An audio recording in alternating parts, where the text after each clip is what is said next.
Al Carlson, our House Majority Leader, on the Common Sense Club and the Scott Hennen Show. How are you, Al? You there, Al? Yeah, I'm here, Scott. How are you?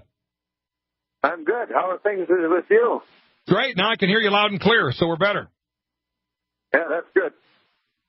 A couple of things. A lot of ground to cover with you, but I do want to talk. We had Michelle Bachmann on earlier, and she's talking about the vote to repeal Obamacare in the House yesterday, wanting to have it happen in the Senate as well, so we can find out where these folks are at and provide some value for voters before they go to the polls in November, which is helpful.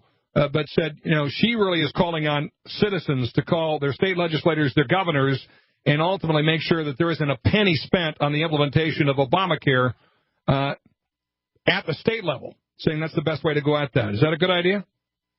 Absolutely. And when we had our special session in November, there was a real push to do the state exchange program. And in my opinion, Scott, that was just an endorsement of Obamacare. And we opted at that point in time not to do anything. And I have called the governor, and I said, Governor, we're behind you.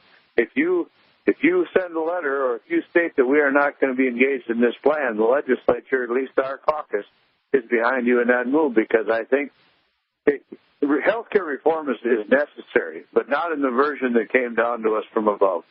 Well, again, that's a great description, the version that came down from above. This is about dictates and strings and jump through this hoop and jump through that hoop, right? I've just walked out of a meeting where we're talking about that very issue, and they're talking about the sticker shock that people are going to receive when their premiums go through the roof in the beginning of 2014 when it's implemented. So people don't have any idea what all the requirements are and what all the costs are going to be at this point in time, and it's going to be astronomical. But literally, in your view, Michelle Bachmann's right when she says not a penny. Nothing should be done. Nothing should be expended in any way, shape, or form at the state level, because, first of all, the law does not begin until 2014 take effect, but you don't think anything should be spent in any way implementing it. Absolutely. We had requests from the insurance department. They wanted to end a bunch of people so that they could begin implementing the various phases of it, and we did not fund those people, because we believe that if we have to do it, we will do it. But until we're absolutely forced with gun to our head, we're not going to go into that, because it is a poor law that needs to be redone. There is still an effort among, I believe, George Kaiser, a Republican state representative who was the author of the Obamacare exchange idea, and also Blue Cross Blue Shield locally to get a health care exchange in place. I mean, what are they saying to you? What is their argument for this? Well, their argument is the same thing, that if the feds take it over, it could be very limiting and it could be poorly done. That decision doesn't come till after the election. It comes like the 16th of November. The governor has to send a letter in saying what we're going to do as a state. And if he needs to bring us back for a date after the election and the results turn out the way we like, then I guess you'll have to do that. But prior to that, there should be absolutely nothing done.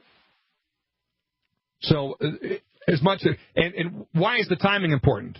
In other words, the timing is only important because to me it's not important, but to a lot of our citizens they might think that we're giving away something we could have gotten.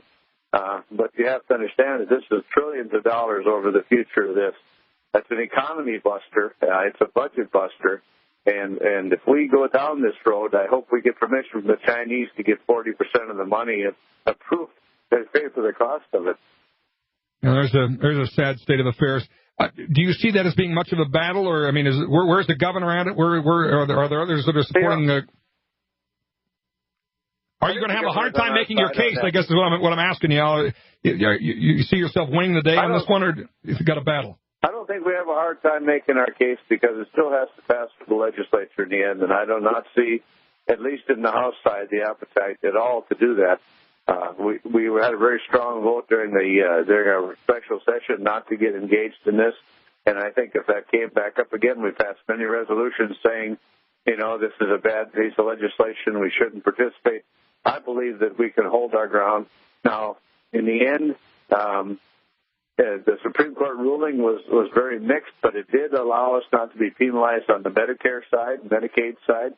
So I think with that in case, I think that we stand on firm ground by not going into it. All right, a couple of the quick things here as well. We were touching on the Farm Bill, been a big part of our discussion today on what is being proposed in the way of $1.6 billion a year in savings on the House side, less in the Senate. But the idea is here, end abuses in the food stamp program, tighten the eligibility rules. Given our fiscal condition in this country, is that necessary? Well, I tell you what, Scott, if we don't take a look at the entitlement programs, we're never going to balance the budget. And to slow the growth is not going to be good enough. You can't be.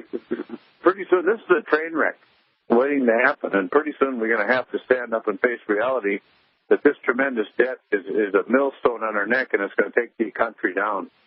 So if we don't look at the entitlements, if we don't look at food stamps, if we don't look at Medicare, we don't look at Medicaid, we don't look at all these entitlement programs, Social Security, we're going to have some problems down the road that we cannot solve. Do you think North Dakota has some savings, just like there would be federally in the way of abuses in the food stamp program? Of the 61,000 North Dakotans that are getting food stamps, all 61,000 need it, truly? You know, that I can't tell you whether or not they're needed. I think that our people are pretty good at sorting through the guidelines and doing the best they can to implement it, and I'll give them credit for that. As far as how much abuses, I really couldn't tell you. But we're like anybody, Scott. We're government agencies, and we need to be as efficient and scrutinize as well as we can, because I know we can do a better job as well. We're halfway through the biennium, and the general fund revenues are up 61% over the last biennium. Obviously, North Dakota is booming.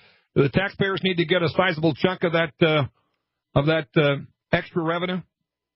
Absolutely. And if I have my way, Scott, I'm going to introduce legislation that's going to take over the next 4 years, and it's going to phase out our personal income tax.